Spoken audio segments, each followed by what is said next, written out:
শহীদ Ayatollah খামেনির শোক বইয়ে স্বাক্ষর করলেন জামায়াতের সেক্রেটারি। বিএনপির সিনিয়র নেতাকে নিয়ে আপত্তিকর মন্তব্য, দুঃখ প্রকাশ। হাসনাতের হাজারো মানুষের আত্মত্যাগের বিনিময়ে গণতন্ত্রের ধারায় ফিরেছে বাংলাদেশ। রাষ্ট্রপতি এমপিদের প্রশিক্ষণ কর্মশালা উদ্বোধন করলেন তারেক রহমান। বিক্ষোভের ডাক জামায়াতের। ইরানের সর্বোচ্চ ধর্মীয় নেতা আয়াতুল্লাহ আলী খামেনির প্রতি শ্রদ্ধা জানিয়ে ঢাকায় অবস্থিত ইরান দূতাবাসে খোলা শোক বইয়ে স্বাক্ষর করেছেন বাংলাদেশ জামায়াতে ইসলামীর সেক্রেটারি জেনারেল ও সাবেক সংসদ সদস্য মিয়া গোলাম পরোয়ার। শুক্রবার ৬ মার্চ সকালে তিনি শোক বইতে স্বাক্ষর করে বাংলাদেশ জামায়াতে ইসলামীর পক্ষ থেকে ইরানের সরকার ও জনগণের প্রতি গভীর সমবেদনা জানান। এ সময় মিয়া গোলাম পরওয়ার বলেন, মুসলিম উম্মার ইতিহাসে প্রভাবশালী ধর্মীয় নেতাদের অবদান সবসময় শ্রদ্ধার সঙ্গে স্মরণ করা হয়। তিনি দোয়া করেন মহান আল্লাহ যেন তাদের প্রতি তার রহমত নাজিল করেন এবং সংশ্লিষ্ট সবাইকে ধৈর্য ও দৃঢ়তা দান করেন। তিনি আরও বলেন, বিশ্বের বিভিন্ন অঞ্চলে চলমান সংঘাত ও সহিংসতায় অসংখ্য নিরীহ মানুষের প্রাণহানি ঘটছে, যা অত্যন্ত বেদনাদায়ক। কোনো রাজনৈতিক লক্ষ্য বা স্বার্থ কখনোই নিরপরাধ মানুষের জীবনহানিকে বৈধতা দিতে পারে না। তিনি সংশ্লিষ্ট সব পক্ষকে সংযম, প্রজ্ঞা ও মানবিকতার পরিচয় দেওয়ার আহ্বান জানান।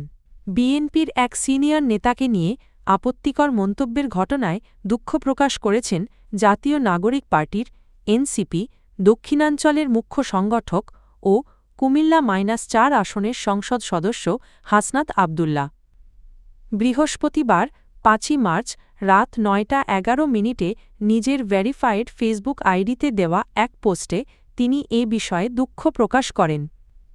পোস্টে হাসনাত আবদুল্লাহ বলেন, সামাজিক যোগাযোগ মাধ্যমে সম্প্রতি একটি ভিডিও ছড়িয়ে পড়েছে যেখানে তাকে বিএনপির এক সিনিয়র নেতাকে নিয়ে আপত্তিকর মন্তব্য করতে দেখা যায়।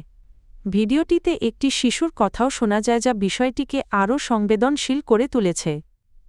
তিনি জানান, ভিডিওটি নির্বাচনকালীন সময়ে ধারণ করা হয়েছিল এবং এটি একটি ক্লোজড গ্রুপে সীমাবদ্ধ ছিল, তবে পরে সেটি বিভিন্ন সামাজিক যোগাযোগ মাধ্যমে ছড়িয়ে পড়ে।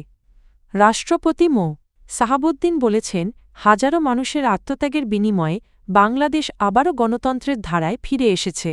শহীদদের স্বপ্নের বাংলাদেশ গড়ে তুলতে জ্ঞান ও প্রযুক্তিতে আরও সমৃদ্ধ হওয়ার পাশাপাশি অর্থনৈতিক স্বাবলম্বিতা অর্জনের ওপর গুরুত্ব দিতে হবে।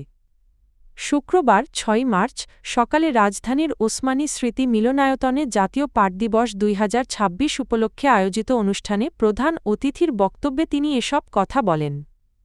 রাষ্ট্রপতি বলেন, একটি স্বনির্ভর রাষ্ট্র গড়ে তুলতে কৃষি ও শিল্পখাতের উন্নয়ন অত্যন্ত গুরুত্বপূর্ণ।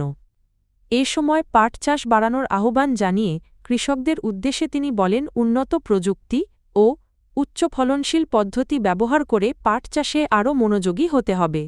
আগামী ১২ই মার্চ ত্রয়োদশ জাতীয় সংসদের প্রথম অধিবেশনকে সামনে রেখে দলীয় সংসদ সদস্যদের জন্য ২ দিনের প্রশিক্ষণ কর্মশালার আয়োজন করেছে বিএনপি। শুক্রবার ৬ মার্চ সকালে রাজধানীর গুলশানে বিএনপির কার্যালয়ে অনুষ্ঠিত এ কর্মশালার উদ্বোধন করেন দলের চেয়ারম্যান ও প্রধানমন্ত্রী তারেক রহমান। প্রধানমন্ত্রীর অতিরিক্ত প্রেস সচিব আতিকুর রহমান রুমন জানান, সংসদ নেতা ও প্রধানমন্ত্রী হিসেবে তারেক রহমান বিএনপির সংসদ সদস্যদের এই প্রশিক্ষণ কর্মশালায় অংশ নিয়েছেন। উদ্বোধনী পর্বে দলের মহাসচিব মির্জা ফখরুল ইসলাম আলমগীর, স্থায়ী কমিটির সদস্য আব্দুল মঈন খান, আমির খসরু মাহমুদ চৌধুরী, হাফিজ উদ্দিন আহমেদ এবং এজেডএম জাহিদ হোসেন সহ সিনিয়র নেতারা উপস্থিত ছিলেন। অনুষ্ঠানে স্বাগত বক্তব্য দেন প্রধানমন্ত্রী তারেক রহমান। কর্মশালায় তার কন্যা জাইমা রহমানও উপস্থিত ছিলেন। ত্রয়োদশ জাতীয় সংসদ নির্বাচনকে কেন্দ্র করে ইলেকশন ইঞ্জিনিয়ারিংয়ের অভিযোগ তুলে অন্তর্বর্তী সরকারের সাবেক ২ উপদেষ্টা সৈয়দা রিজওয়ানা হাসান ও ড খলিলুর রহমানের গ্রেপ্তার দাবি করেছে বাংলাদেশ জামায়াতে ইসলামী। এই দাবিতে শুক্রবার ৬ মার্চ বাদ জুমা রাজধানীর বায়তুল মোকাররম জাতীয় মসজিদের উত্তর গেটে বিক্ষোভ সমাবেশ ও মিছিলের ডাক দিয়েছে দলটি। শুক্রবার সকালে জামায়াতে ইসলামীর ভেরিফাইড ফেসবুক পেজে দেওয়া এক বার্তায় এ কর্মসূচির ঘোষণা দেওয়া হয়। এতে প্রধান অতিথি হিসেবে উপস্থিত থাকার কথা রয়েছে দলের সেক্রেটারি জেনারেল অধ্যাপক মিয়া গোলাম পরোয়ারের। রাজধানীর বিভিন্ন থানা ও ওয়ার্ড পর্যায়ের নেতাকর্মীদের এ বিক্ষোভে অংশ নেওয়ার আহ্বান জানানো হয়েছে। এর আগে বৃহস্পতিবার ৫ই মার্চ রাজধানীর মগবাজারে দলের কেন্দ্রীয় কার্যালয়ে আয়োজিত এক সংবাদ সম্মেলনে এসব অভিযোগ ও দাবি তুলে ধরেন জামায়াতে ইসলামীর নায়েবে আমির ও বিরোধীদলীয় উপনেতা সৈয়দ আবদুল্লাহ মোহাম্মদ তাহের।